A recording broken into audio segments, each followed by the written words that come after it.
Bismillahirrahmanirrahim. Assalamualaikum warahmatullahi wabarakatuh. Waalaikumsalam. Alhamdulillah, pada petang yang berbahagia ini kita dapat bersama-sama dengan Ustaz Ashraf daripada Iqtar dan juga tuan-tuan yang ada sekalian. Alhamdulillah, petang ini kita PKIP telah menganjurkan ceramah Maulid Rasul. Jadi dengan ringkas saya saati menyebut Ustaz Ashraf untuk menyampaikan ucapan. Silakan.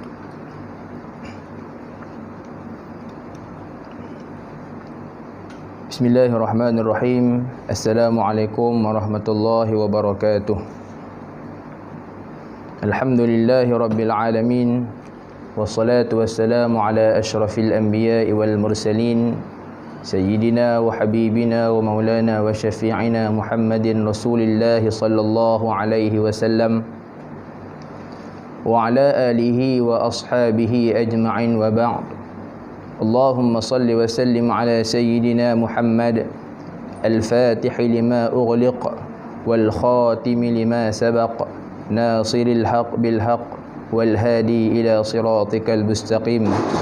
Ilahi anta maqsudi wa ridaka matlubi a'tini mahabbataka wa ma'rifatak. Yang dihormati pengurusan tertinggi Pos Malaysia Kedah Perlis, yang dimuliakan dan diraihkan seluruh kaki tangan pejabat Pos Malaysia Kedah Perlis,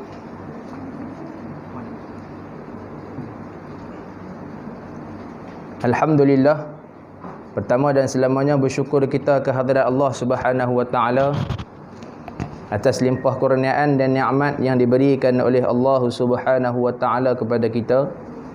Kita masih lagi dapat bersama-sama untuk hidup, diberikan nyawa oleh Allah Subhanahu wa taala. Kita diberikan nikmat iman dan Islam oleh Allah Subhanahu wa taala. Kita diberikan nikmat kesihatan anggota tubuh badan oleh Allah Subhanahu wa taala. Kita diberikan nikmat kelapangan masa oleh Allah Subhanahu wa taala untuk kita turut bersama-sama dalam majlis dan sidang hadirin yang menonton bersama-sama dalam majlis yang dianjurkan oleh Persatuan Kebajikan Islam Pos Malaysia Kedah Perlis bersempena dengan Maulid Rasul sallallahu alaihi wasallam pada tahun 1442 Hijriah. Baik, bila disebut tentang Maulidur Rasul, iaitu hari keputeraan ataupun hari kelahiran baginda Nabi sallallahu alaihi wasallam, pertama sekali yang terlintas di fikiran kita ialah apakah matlamat ataupun tujuan yang dijadikan sambutan Maulidur Rasul sebagai salah satu daripada kebesaran ataupun syiar dalam agama Islam. Yang mana pada tahun ni kalau kita tengok tema Maulidur Rasul yang mereka letak ialah Ummah Rabbani dan juga Negara Harmoni. Bertepatan dengan suasana kita yang sekarang ni, yang sedang mengalami pandemik ataupun kita tengah berada dalam ujian virus wabak COVID-19. Jadi kita nak sambut macam mana? Kita nak buat macam mana? Yang mana sebelum-sebelum ni kita duk tengok kalau mai hari Maulidur Rasul, bila mai hari Maulidur Rasul, hari kelahiran Nabi, kita buat belarak contohnya.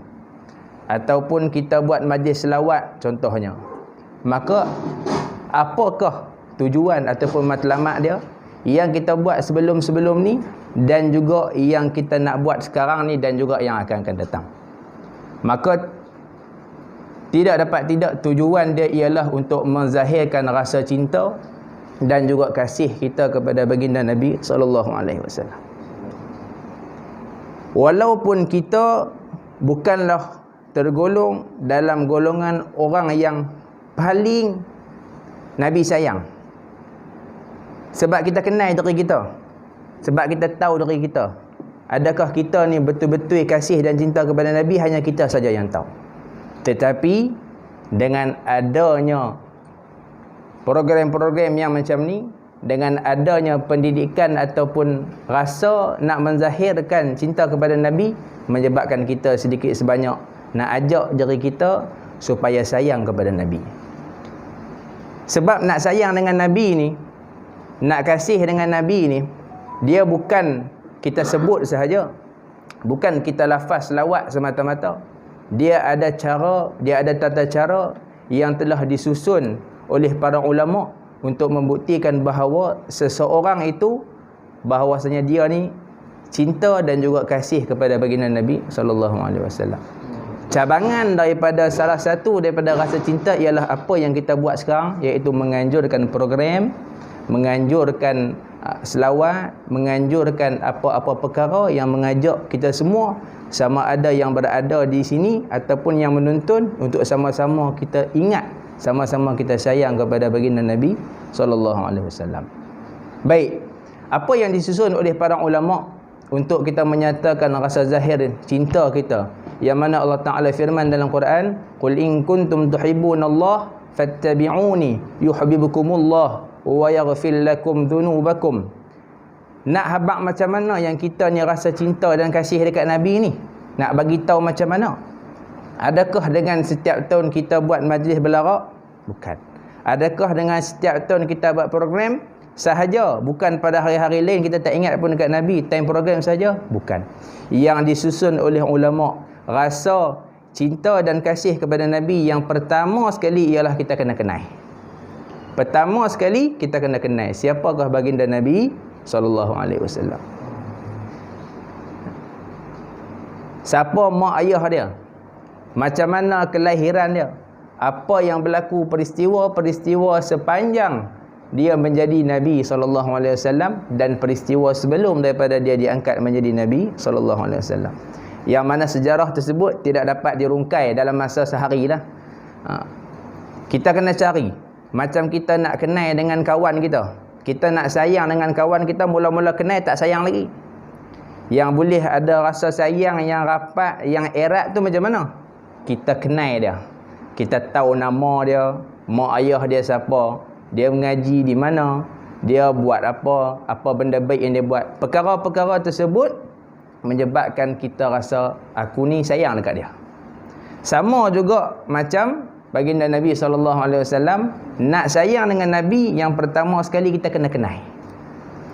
Macam mana kisah pengorbanan baginda sebelum daripada diangkat menjadi Nabi, diangkat menjadi Rasul. Macam mana perjalanan baginda sewaktu berdakwah di kota Taif, dibaling dengan batu dan sebagainya. Lebih teruk ujian daripada kita. Saya Tuan Haji bila sebut tentang ujian ni, saya teringat satu kisah. Waktu tu ada orang mai tanya dekat saya. Dia kata, anak saya ni tak tahu nak buat macam mana dah. Tak tahu nak buat macam mana dah. Habis retiang dah orang kata. Tapi tak mau dengar cakap. Nak buat macam mana? Saya ni teringat kata tok guru saya. Tok guru saya kata, Nabi, para Nabi ni dakwah ratus tahun. Daripada zaman Nabi apa kita dengar? Yang kena telan dengan ikan 900 tahun.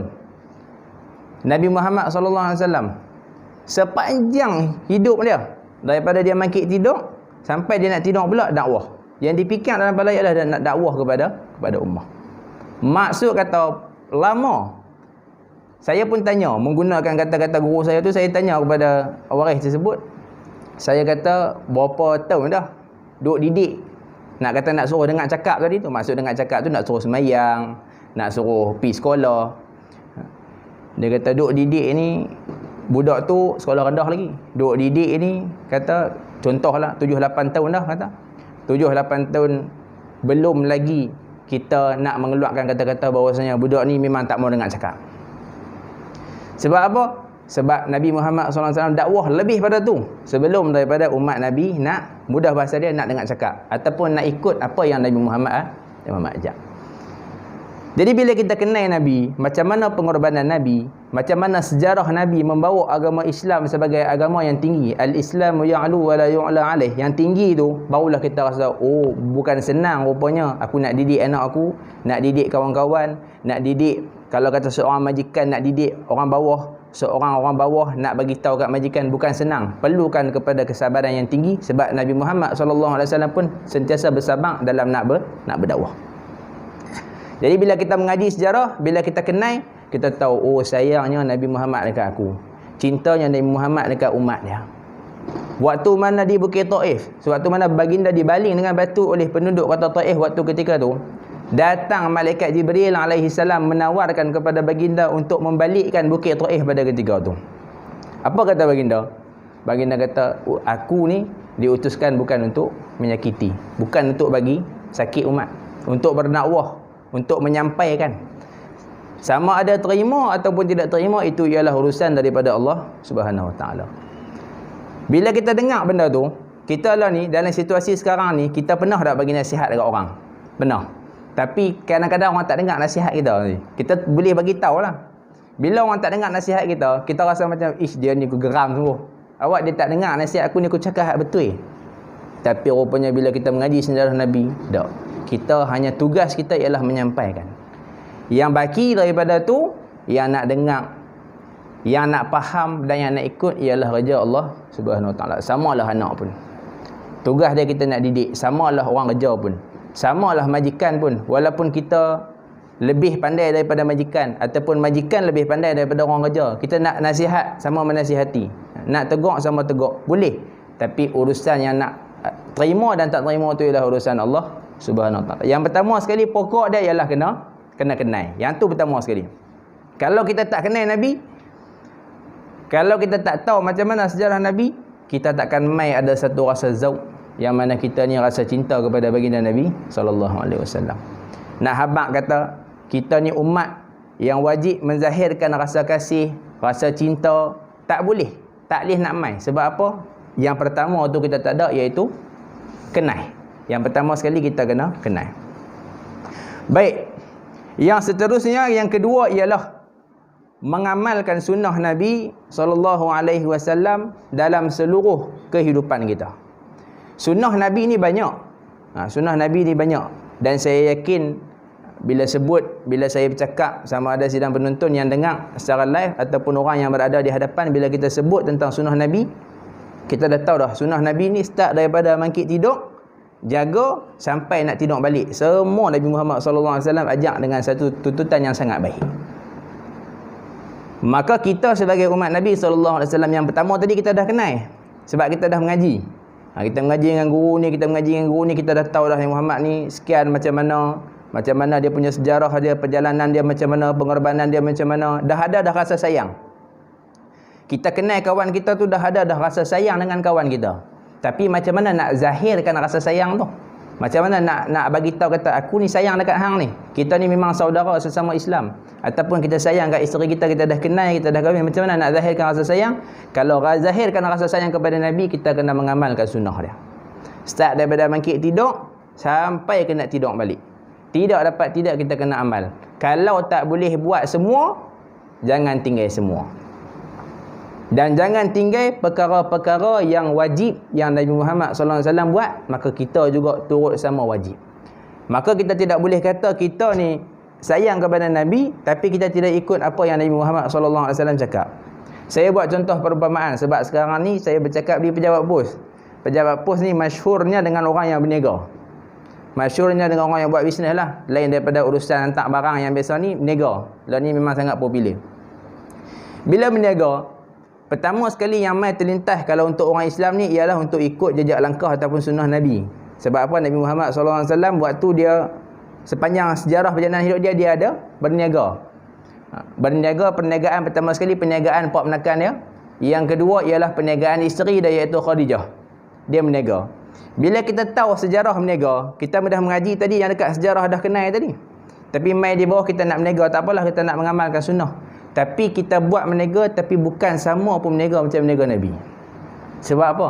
Sebab kita tengok sekarang ni berapa ramai orang yang berniaga Dia hamak kata dia berniaga ikut sunnah Nabi, tapi dia buat perkara-perkara yang Nabi larang. Berapa ramai orang yang tunjul diri, sama ada tunjul tu secara umum ataupun tunjul tu di media-media sosial, menzahirkan perkara-perkara yang haram.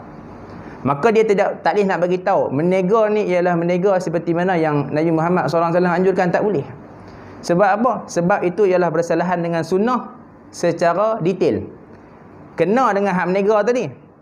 Hak menega tadi betul nak memajukan ekonomi Islam, nak menggerakkan ekonomi Islam, nak membangkitkan ekonomi Islam. Tetapi orang yang menega tu tak tutup aurat, ataupun dia mendedahkan aurat, ataupun dia buat perlakuan-perlakuan yang Islam larang, yang Nabi Muhammad SAW larang, maka dia telah lari daripada apa yang disebut sebagai mengamalkan sunnah Nabi SAW.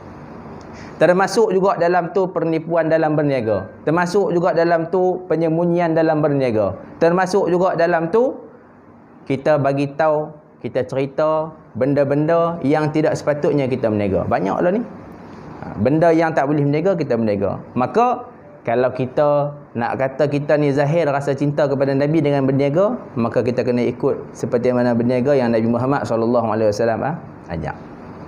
Yang tu secara contoh.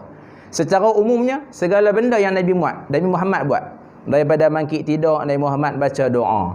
Kemudian apa yang Nabi Muhammad buat waktu mana dia masuk ke dalam bilik ayak, lepas daripada bilik ayak, Nabi Muhammad buat apa, semua. Apa yang kita belajar, yang mana yang kita belajar yang wajib, maka kita wajib buat semua, sebab perkara itu wajib.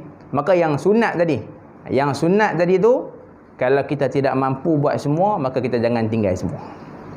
Kalau kita tak mampu buat semua, maka kita jangan tinggal semua. Apa dia yang kita boleh buat? Antaranya sekarang ni, sembahyang Jumaat. Depa kata sembahyang Jumaat dah ni tak boleh nak sembahyang di masjid, sebab masjid depa had sembahyang di rumah. Sembahyang di rumah pun pastikan berjemaah, biar ada pahala jemaah. Walaupun kita balik kerja, yalah kadang-kadang kita balik kerja kita penat. Faham, orang kerja ni kadang-kadang balik kerja penat, kadang-kadang balik dia kerja ada kerja yang lain. Tapi yang kata tadi tu jangan tinggal semua. Maknanya kalau tak boleh nak pergi sembahyang jemaah di masjid, hidupkan jemaah di rumah. Walaupun 2 orang, walaupun 3 orang. Kalau kata orang rumah kita tak disembahyang, sembahyang dengan anak. Sembahyang biar ada jemaah. Melainkan kalau memang kita ni tak mampu sangat dah, barulah tak apa. Tu pun masih lagi banyak lagi amalan-amalan sunnah yang lain yang boleh kita buat. Macam-macam. Antaranya kalau kata nak buat satu benda, kita baca bismillah, mulakan dengan ucapan bismillah. Ataupun kita nak buat satu kerja yang baik, kita dahulukan dengan tangan kanan, kita senyum. Semua benda tu semua benda sunnah, benda yang kita boleh buat. Dan benda tersebut kalau kita buat, kita akan rasa satu benda yang kita ni ikut Nabi, dan Allah Ta'ala akan titik dekat hati kita ni rasa cinta kepada Nabi.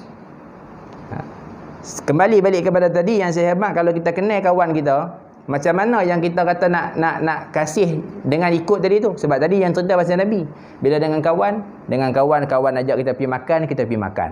Kawan ajak kita pergi minum, kita pergi minum. Kawan ajak kita sembang, kita sembang. Dengan kita ikut tadi, bukan kata ikut sunnah kawan, maksud dia kata dengan kita ikut perilaku tadi, menyebabkan kita ni jadi rapat dengan dia. Sekarang ni kategori dia, kita ni tak ada nak jumpa dengan Nabi, kita tak sempat nak jumpa dengan Nabi. Tapi apa yang ada sekarang ialah peninggalan Nabi. Apa dia panggil peninggalan Nabi? Min khawlin au fi'lin au takhrir au sifatin. Perkataan dia, percakapan dia, percakapan, perbuatan Nabi, sifat Nabi. Semua benda yang Nabi tinggal, itu ialah sunnah baginda Nabi SAW. Cakap benda-benda yang baik. Saya bila masuk apa sunnah Nabi SAW ni, arwah Ustaz Haruddin, antara orang kata tokoh ataupun ikon yang besar lah. Bila kita nak kaitkan dengan sejarah ataupun meneladani sejarah Nabi SAW ni, antara orang yang selalu cerita pasal Nabi, selalu kongsi pasal Nabi. Dia kata kita ni seharian kita sebenarnya boleh untuk jadi macam Nabi, boleh jadi orang positif. Contoh orang yang main raja, bila dia main raja, dia main dalam keadaan hati yang seronok, dia main dalam keadaan hati yang senyum. Dan dalam masa yang sama, di rumah tadi dia mula dah buat beberapa perkara seperti mana yang Nabi Muhammad ajak. Sebab apa kata Ustaz ni? Sebab yang memudahkan urusan harian kita ialah Allah Ta'ala. Dia kata yang memudahkan urusan kita ialah Allah Ta'ala. Salahnya kita kata Ustaz Randin, sebab kita rasa kita ni mampu ataupun kita rasa kita ni berkuasa. Sebenarnya kita ni tak ada kuasa. Yang menggerakkan kita, yang bagi kuasa kat kita, yang bagi kekuatan kat kita ialah Allah Ta'ala. Maka kita mengikut jejak langkah kekasih dia, Nabi Muhammad SAW, kekasih Nabi, kekasih Allah Ta'ala. Maka secara tidak langsung Allah Ta'ala akan bagi kemudahan kepada kita, apa sekali pun kerja kita. Sama ada kita berhajat dengan orang, ataupun kita nak buat kerja kita, ataupun kalau kata pejabat pun nak push barang orang. Semua perjalanan tu semua Allah Ta'ala bagi mudah. Kalau Allah Ta'ala tak bagi mudah, semua benda kita akan rasa susah. Tapi kalau kata Allah Ta'ala bagi mudah, semua dalam kehidupan kita akan rasa mudah. Jadi yang kedua ialah mengamalkan sunnah baginda Nabi SAW. Yang ketiga, untuk menzahirkan rasa cinta kepada baginda Nabi SAW ialah dengan memperbanyakkan selawat dan salam kepada baginda Nabi SAW. Sallallahu ala Muhammad, sallallahu alaihi wasallam, sallallahu ala Muhammad, sallallahu alaihi wasallam. Selawat. Ataupun sambil duk buat kerja kita selawat. Allahumma salli ala sayyidina Muhammad, Allahumma salli ala sayyidina Muhammad. Sambil duk bawa kereta pun boleh selawat. Sambil duk bawa motor pun boleh selawat. Sambil duk buat kerja pun boleh selawat. Jangan selawat time dengar khutbah jelah. Kalau orang lelaki jangan selawat time dengar khutbah. Yang lain dalam semayang, yang tempat-tempat tak ada selawat. Lain daripada tu, tempat yang tak dibenarkan untuk selawatlah.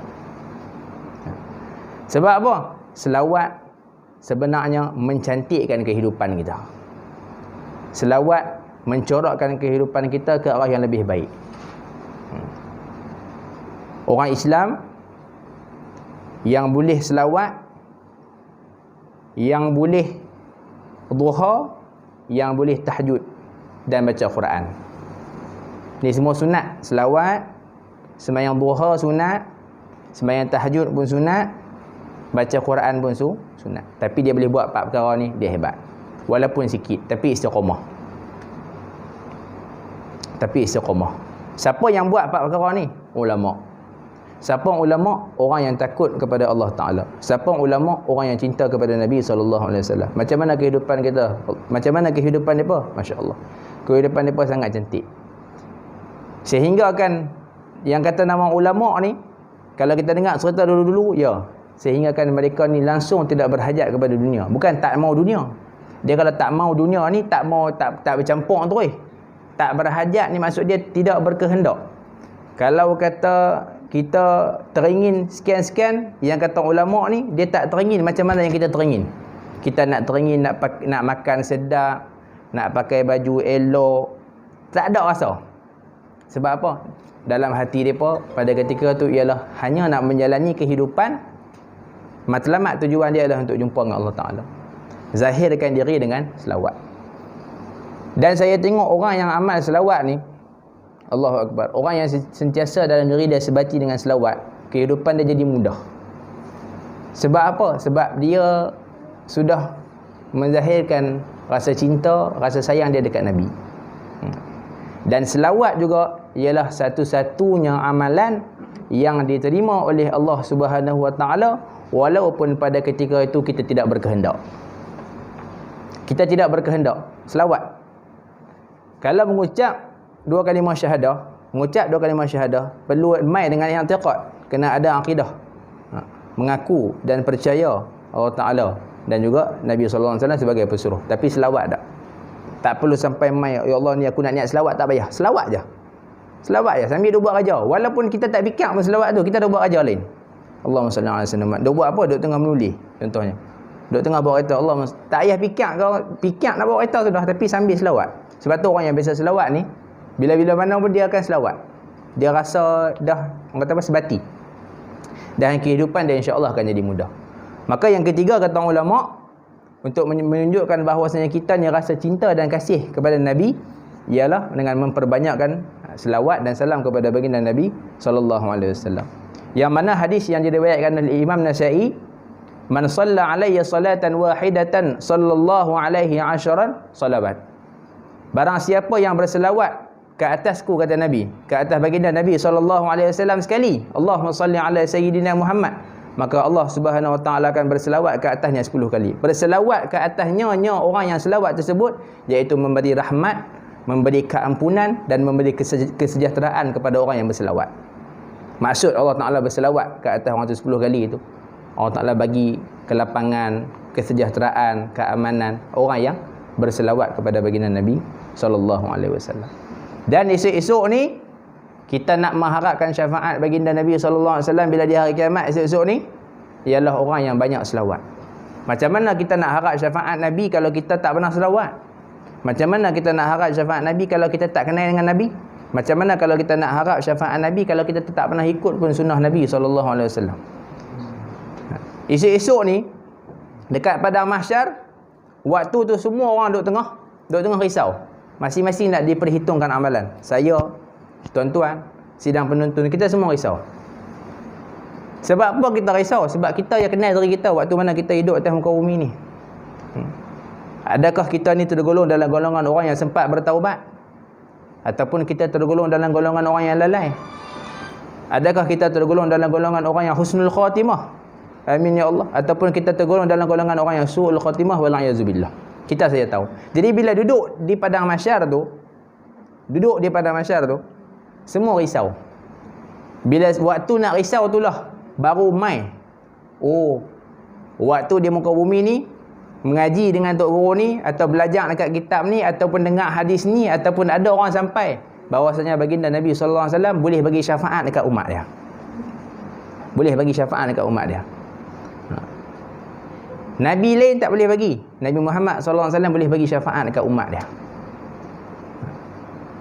Sebab tu waktu mana Nabi Ibrahim AS menyatakan bahawasanya sebab apa tak diberikan kepada umat aku orang yang nak buat kesalahan, tapi tak dicatat lagi kesalahan tersebut, melainkan dia dah buat. Dia niat nak buat jahat. Niat nak buat jahat tapi tak buat lagi, tak dicatat lagi. Apa kata Allah? Ini untuk umat Nabi Muhammad SAW. Niat nak buat dosa tapi tak buat lagi, tak catat. Niat nak buat pahala tapi tak buat lagi, dah dapat pahala dah. Nabi Ibrahim kata bagi untuk umat aku. Kata orang tidak, ini ialah untuk umat Nabi Muhammad SAW. Sama juga macam syafaat esok-esok ni. Apa kata Nabi-Nabi yang lain? Carilah Nabi Muhammad SAW. Maka untungnya kita lahir mai, ialah kita ni sudah tergolong dalam golongan umat Nabi Muhammad SAW. Cuma kita kena kenal, amal dan juga selawat dekat baginda sahaja. Kena selawat. Paling tidak sehari biar ada 100 kali. 100 kali. Setiap kali semayang 20 kali. Allahumma salli ala sayyidina, Allahumma salli ala sayyidina, Allahumma salli ala sayyidina Muhammad. 20 kali. Kalau tak mau buat masa semayang, takut ada kalut kerja, buat pagi sebelum daripada main kerja. Tang nak main kerja tu 50, sekali lagi balik kerja 50. Time duk bawa. Yang penting kita ada cari satu masa untuk kita sentiasa berselawat. Jangan tunggu hari 12 Rabiul Awal, ataupun hari Maulidur Rasul, ataupun bulan Maulidur Rasul, ataupun program sempena Maulidur Rasul baru kita nak selawat. Selawat juga. Ulama dulu mai hari kelahiran Nabi lagi banyak selawat. Sebelum ni pun memang duk selawat dah. Bukan kata buat program. Setengah orang dia kata tak boleh buat program selawat, buat program sambut Maulid Rasul ni sebab bid'ah. Zaman Nabi dulu tak buat. Dia kata zaman Nabi dulu tak buat. Tak salah. Sebab apa tak salah? Sebab apa? Kita nak raih orang yang kita sayang. Kita nak raih orang yang kita cinta. Terlebih lagi ulama cinta daripada kita, maka kita kena cinta lebih lagi. Sebab apa? Kita lagi berhajat dengan syafaat Nabi. Kita, mak ayah kita, isteri kita, anak kita, kita sendiri pun kalau hari jadi, kita ada rasa orang nak suruh orang raih kita. Kadang-kadang kek itu harga sampai 100 lebih. Sampai 200. Kadang-kadang hak murah pun ada juga kek. Sebab apa? Nak abang kata sayang kat mak kita. Tak apa. sayang dekat ayah kita, sayang kat isteri, sayang kat suami, sayang kat anak-anak. Maka Nabi Muhammad SAW bagi tahu dalam hadis, orang yang paling aku kasih ialah orang yang sayang aku melebihi daripada sayang kepada ahli keluarga dia. Termasuk ahli keluarga, mak, ayah dan juga anak dan juga isteri dia. Orang yang paling aku kasih, kata Nabi, ialah orang yang sayang dekat aku, kasih dekat aku melebihi daripada ahli keluarga dia. Maksud kata, yang pertama sekali yang kena sayang ialah Allah Ta'ala, yang kedua ialah Nabi, yang ketiga baru mak dan juga ayah. Sayang kat Nabi lebih. Macam mana sayang kat Nabi? Seperti mana yang ulama sudah ajak kepada kita. Yang ketiga ni ialah memperbanyakkan selawat dan salam kepada baginda Nabi sallallahu alaihi wasallam. Dan yang keempat, penutup kepada hari ini ialah sentiasa memberi nasihat, sentiasa memberi teguran dan sentiasa memberi kata-kata yang baik kepada sesama orang Islam.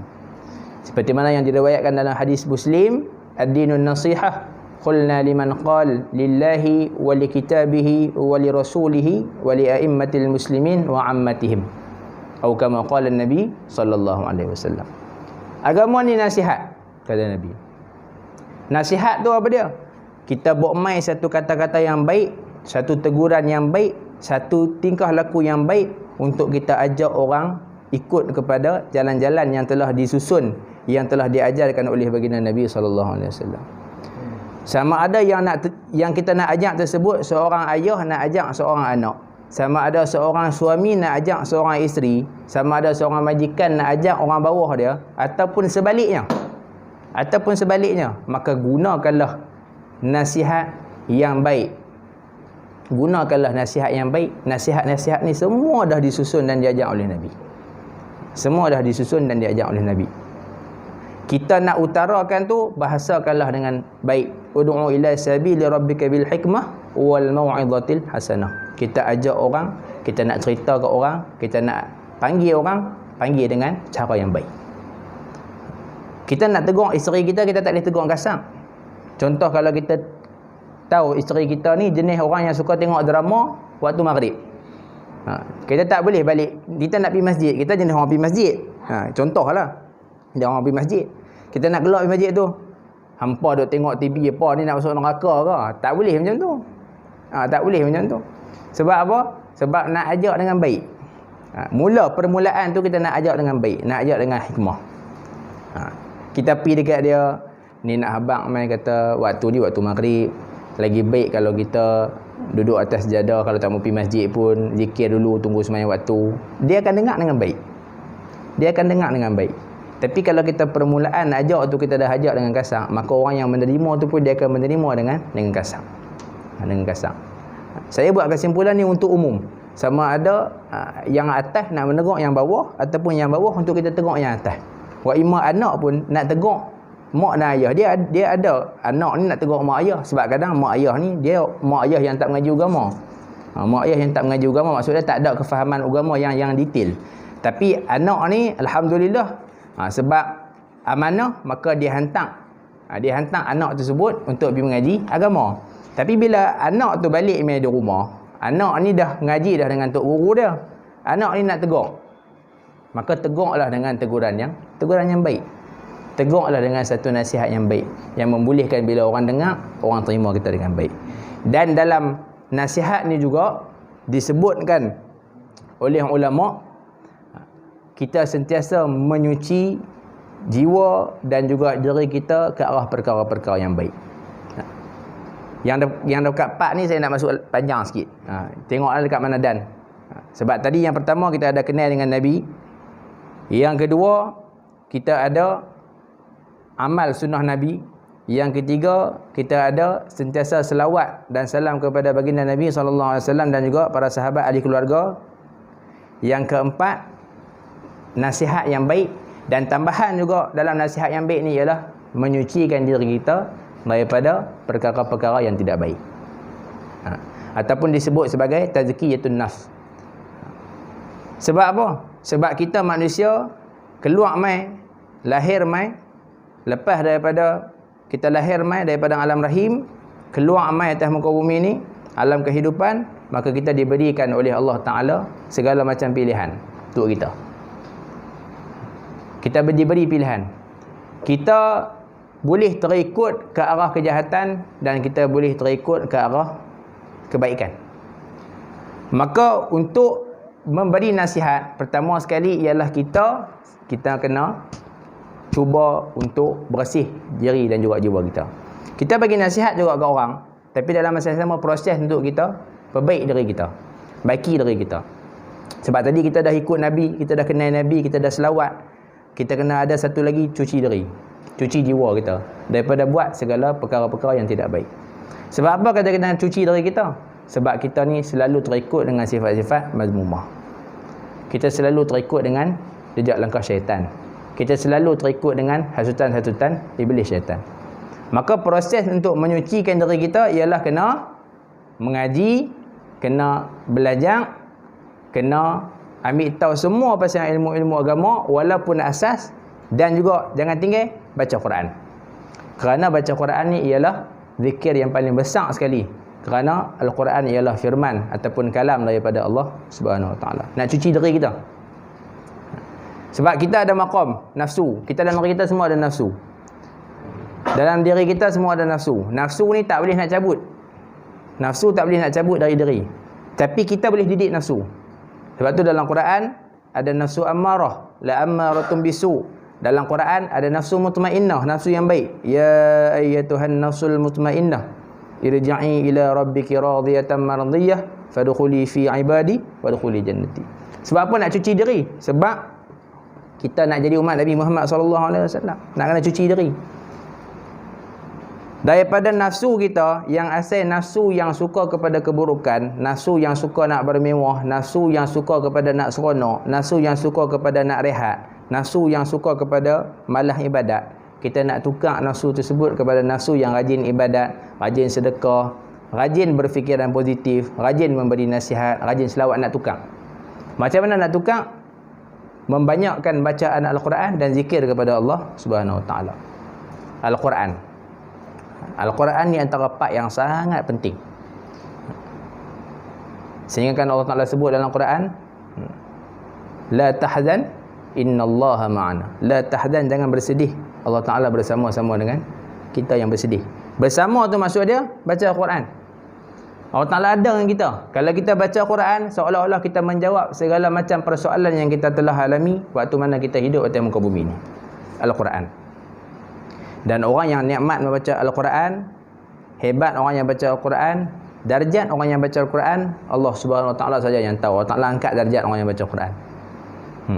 Berapa ramai saya jumpa orang yang baca Quran, dia kerja ke, dia pelajar ke, dia apa sekalipun, tapi dia baca Quran, saya tengok kehidupan dia sangat cantik. Walaupun dia baca Quran pagi-pagi selai je. Selai saya baca Quran. Tak boleh selai semuka. Tak boleh semuka setengah muka.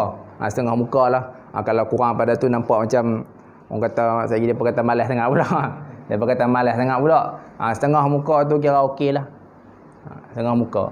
Lagi baik semuka. Kalau hari cuti, panjang sikit. Hari cuti panjang sikit. Baca Quran. Kerana Al-Quran ni, yang pertama sekali akan membawa ketenangan kepada diri kita. Yang kedua sekali ialah menjawab segala persoalan yang mana kita hadapi waktu mana kita atas muka bumi ni. Kita ada masalah apa? Kita ada masalah dengan orang, ada jawapan dalam Quran. Kita ada masalah dengan majikan, ada jawapan dalam Quran. Kita ada masalah dengan orang bawah, ada jawapan dalam Quran. Kita ada masalah dengan anak, ada jawapan dalam Quran. Semua ada jawapan dalam Quran. Cuma kita ikut dan tidak ikut sahaja. Cuma kita ikut dan tidak ikut sahaja. Apa masalah sekalipun, sebab saya, kalau saya lah ni belajar mengajar dekat apa nama Ikhdar tu, antara permasalahan yang akan mai ialah, ustaz, macam mana saya nak ingat Quran? Kalau dekat situ lah. Kalau dekat sini mungkin dia punya soalan dia mungkin macam mana nak mudahkan urusan kita, macam mana nak bagi orang suka kat kita, macam mana nak bagi orang dengar cakap kita. Macam tu lah bentuk persoalan-persoalan dia. Semua macam persoalan. Perkara pertama sekali yang saya habang, macam mana hubungan kamu dengan Nabi Muhammad SAW dan macam mana hubungan kamu dengan Allah Ta'ala. Maksud dia Quran dan juga selawat. Macam mana hubungan kamu? Dia akan cerita jadual dah lah.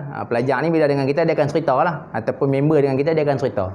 Bila dia cerita sekian. Oh, banyak Banyak sangat benda yang dia punya orang kata apa? Dia banyak memasukkan benda-benda yang tidak sepatutnya. Maka waktu dia masukkan benda-benda yang tidak sepatutnya tu menyebabkan hubungan dia tadi dengan Allah Taala ada clash. Hubungan dia dengan Nabi Muhammad sallallahu alaihi wasallam ada clash. Bila ada clash, pertolongan dan juga rahmat Allah Taala tu tak boleh nak sampai. Sebab apa? Kita yang bagi clash. Kita yang pisahkan. Sebab apa? Kita banyak sangat masuk dalam kehidupan kita, dalam seharian kita, unsur-unsur ataupun perkara-perkara yang tidak sepatutnya. Maka untuk yang keempat, adinun nasihah, nasihat untuk orang, dan dalam masa yang sama kita menyucikan diri kita dengan banyak membaca Al-Quran. Kalau kita tak reti baca Quran, kita cari orang yang boleh ajak kita untuk baca Al-Quran. Sedangkan orang yang membaca Al-Quran mendapat pahala, dan orang yang membaca Al-Quran tapi dia tak tahu nak baca Quran, dia belajar. Dalam satu hadis tu saya tak ingat matan dia, tapi matan yang di belakang dia, wa yatata' fi. Wa yatata' tu maksud dia orang yang terketak-ketak dalam membaca Al-Quran, dia dapat 2 pahala. Pahala yang pertama itu pahala yang dia baca Quran tadi. Yang kedua ialah usaha dia. Dia bersungguh-sungguh juga nak belajar Al-Quran. Maka pahala dapat. Maka apa yang kita nak takut? Sebab tujuan dan matlamat kita ialah untuk berjumpa dengan Allah Ta'ala. Tujuan dan matlamat kita untuk dapat syafaat baginda Nabi SAW. Tujuan kita untuk masuk ke dalam syurga Allah Subhanahu Wa Ta'ala. Qu anfusakum wa ahlikum nara. Selamatkanlah diri kamu, kata Allah, ahli keluarga kamu daripada api neraka. Bila maksud selamat daripada api neraka, tujuan dia ialah untuk masuk ke dalam syurga. Maka nak merealisasikan matlamat dan juga impian kita, sama ada kita seorang pekerja, kita seorang ayah, kita seorang majikan, kita seorang apa sekalipun, anak pelajar dan sebagainya, pastikan kita punya kehidupan kita tak mengganggu matlamat dan juga tujuan kita sebagai hamba Allah Ta'ala dan juga kekasih Nabi Muhammad dan juga umat Nabi Muhammad sallallahu alaihi wasallam. Maka inilah sebenarnya yang disusunkan oleh ulama, macam mana kita nak rasa cinta dan kasih kepada Nabi. Sebab tak cukup kalau kita kata saya umat Nabi Muhammad sallallahu alaihi wasallam esok ni dekat apa nama pada masyarakat ni, saya umat Nabi Muhammad sallallahu alaihi wasallam, ya Allah bagilah syafaat dekat aku. Bagilah syafaat dekat aku. Maka apa kata Nabi? Tak kenal. Sebab apa tak kenal? Sebab kita tak kenal dia. Kita tak pernah amal sunnah dia. Kita tak pernah selawat dekat dia, dan kita pun tak pernah bagi nasihat, menggunakan nasihat dia untuk bagi nasihat ke orang lain, belajar hadis, ataupun tak pernah cuba untuk menyucikan diri kita daripada segala sifat kekotoran, sifat-sifat mazmumah. Maka tak ada benda ni. Kita tak boleh nak abang kata esok-esok ni, wahai Nabi Muhammad, bagilah syafaat aku, tak boleh nak kata. Sebab kita tak memenuhi lagi apa yang dituntut sebenarnya untuk menyatakan bahawasanya nak menzahirkan rasa cinta dan kasih kepada Nabi Muhammad sallallahu alaihi wasallam. Itulah tujuan sebenarnya yang ada sambutan Maulidur Rasul, sambutan hari kelahiran baginda Nabi sallallahu alaihi wasallam, untuk nak peringat balik kita. Kita duk ingat dah dekat Nabi. Dan saya yakin sama ada yang duk ada dekat sini dan juga yang menonton kita ni, dah kita ingat dekat Nabi. Dan kita ingat dekat Nabi dan kita kasih kepada Nabi. Bila kita dengar kisah-kisah tentang Nabi yang disampaikan pula oleh orang-orang yang penuh penghayatan, orang yang baik, macam mana dia sampai ada orang yang boleh menitiskan air mata sebab dengar sejarah-sejarah dan juga kisah Nabi. Macam mana gigi Nabi boleh patah waktu mana ketika nak perang, patah jatuh, darah jatuh. Sebab apa? Sebab nak angkat agama Islam. Kita sekarang agama Islam dah ada dah depan kita, tapi kita tak boleh nak amal. Bila kita dengar tu kita jadi sedih. Ya Allah, awaklah aku jadi macam ni. Sedangkan Nabi Muhammad dah bersusah payah dah, perang dengan orang kafir, berlapak sahabat pada ketika tu, nak bawa, nak angkat agama Islam, nak bawa mai dekat kita, khususnya kita umat yang akhir zaman, nak bagi sampai ke, kalau tak sampai kat kita. Quran yang tuan-tuan duk baca, yang kita duk baca tu, kalau tidak ada usaha daripada baginda Nabi sallallahu alaihi wasallam dan para sahabat, tak sampai ke kita. Tak sampai ke kita. Sebab apa? Sebab bersusah payah, bersungguh-sungguh daripada permulaan Al-Quran tersebut.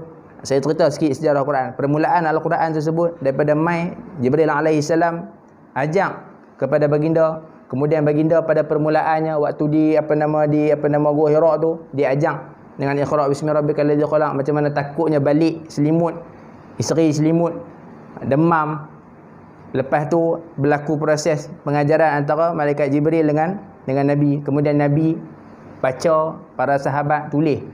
tulis atas pelepah, tulis atas batu, tulis atas tulang, nak sampai kat kita Quran.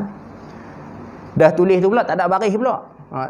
Tak ada slide kalau saya nak tunjuk, tak ada baris. Baris, tuan-tuan nak baca Quran tu mai kat kita tu. Bila belajar sejarah Quran, rasa macam nak menitik yang mata. Sebab apa? Quran mai saya tak ada baris. Tak mai baris, tak ada titik pun tak ada. Mai tulisan tu je. Tulisan saja. Ta tu tak ada ta. Mai bentuk peru macam tu je. Tak boleh baca kita. Jangan kata saya pun tak boleh baca. Kalau kata dah tak kenal kita nak baca macam mana, bukan bahasa kita. Tapi perjuangan baginda, perjuangan para sahabat membawa semua tu sehinggakan sekarang ni kita dah ada rasa semua. Kita ada Al-Quran kadang-kadang dekat rumah kita. Kita ada bermacam-macam program yang sekarang ni, sama ada kerajaan, sama ada pejabat kerja kita, sama ada komuniti masyarakat setempat kita sediakan bermacam-macam program ilmiah. Kita ada macam-macam tok guru yang kita jumpa untuk ajak dekat kita perkara-perkara yang baik. Cuma hanya tugasan dia ialah dekat kita. Sama ada kita nak buat, sama ada kita nak amal seperti mana yang diajar oleh baginda Nabi SAW, seperti mana yang dituntutkan oleh Allah Subhanahu Wa Taala, ataupun kita nak teruskan kehidupan selagi mana kita rasa mampu, aku masih mampu dan aku masih mampu. Aku tak semayang awal waktu pun aku masih mampu bekerja seperti biasa. Aku tak selawat dekat Nabi pun aku masih mampu kerja seperti biasa. Aku tak buat benda-benda yang Allah Ta'ala suruh pun aku masih boleh makan macam biasa. Maka kalau macam tu kita rasa dalam kehidupan kita, maka esok-esok ni kita tak boleh nak mimpi untuk minta syafaat Nabi SAW. Kalau kita sekarang ni dah ada rasa nak dapat syafaat Nabi, nak rasa nak mimpi bertemu, berjumpa dengan Nabi, rasa nak mimpi, boleh kita ada rasa nak mimpi, berharap nak mimpi. Kita cerita ke orang kita mimpi, tak boleh lah. Kita main-main kerja, panggil kawan kita, ni main nak cerita ni, semalam ni mimpi jumpa dengan Nabi. Yang kawan tu pula, lagu mana cerita tu muka terhabang sikit. Tak payah cerita, tapi harap untuk mimpi jumpa dengan Nabi dalam mimpi. Nak jumpa depan-depan tak boleh lah, mimpi. Kalau macam tu pengharapan kita, maka kita buatlah apa yang telah disusun oleh ulama, kerana ulama ini ialah pewaris para Nabi, dan mereka yang dekat dengan Nabi, mereka dah berjaya dan mereka dah buat hati mereka jadi tenang, kehidupan mereka jadi cantik dan baik. Seluruh matlamat mereka berjaya ketika mana mereka jumpa dengan Allah Subhanahu Wa Taala. Ya ayyatuhan nafsul mutmainnah, orang yang berjaya menyucikan nafsu ke arah nafsu yang baik, nafsu mutmainnah. Irji'i ila rabbiki radiyatan mardiyah. Allah Ta'ala panggil, Allah Ta'ala redha orang yang dapat nafsu mutmainnah. Fadkhuli fi ibadi, masuklah, kata Allah Ta'ala, masuklah hamba-Ku, masuklah. Wadkhuli jannati, masuklah syurga, pilihlah mana-mana syurga yang apa nak. Sebab apa?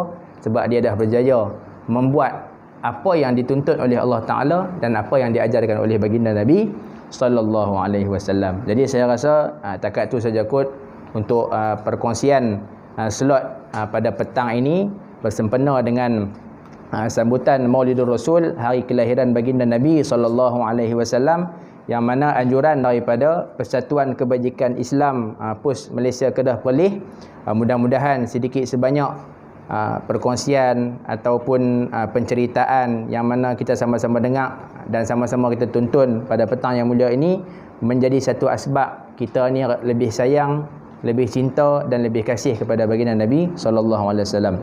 Yang baik daripada Allah Subhanahu wa taala, yang lemah yang kurang tu daripada diri saya sendiri. Saya sudahi dengan aqulu qauli hadza wa astaghfirullahal azim li wa lakum. Wassalamualaikum warahmatullahi taala wabarakatuh. Waalaikumsalam warahmatullahi wabarakatuh. Terima kasih diucapkan kepada Ustaz atas ceramah yang disampaikan tadi. Mudah-mudahan memberi banyak manfaat kepada kita lah sebagai satu majlis ilmu kan. Satu majlis ilmu di mana kita perlu dan mestilah seharusnya kita jadikan apa Rasulullah sebagai kita punya contoh yang terbaik dalam kehidupan kita. Okey, dan kepada semua penonton-penonton yang nanti akan diwawakan di ruang media massa di PUS Malaysia. Lihatlah video ni, semoga memberi manfaat kepada kita semua. Marilah kita bersama-sama berselawat kepada baginda Rasulullah sallallahu alaihi wasallam. Sallallahu ala Muhammad, sallallahu alaihi wasallam, sallallahu ala Muhammad. sallallahu alaihi wasallam. Sekian, wabillahi taufiq wa hidayah. Wassalamualaikum warahmatullahi wabarakatuh. Waalaikumsalam warahmatullahi wabarakatuh.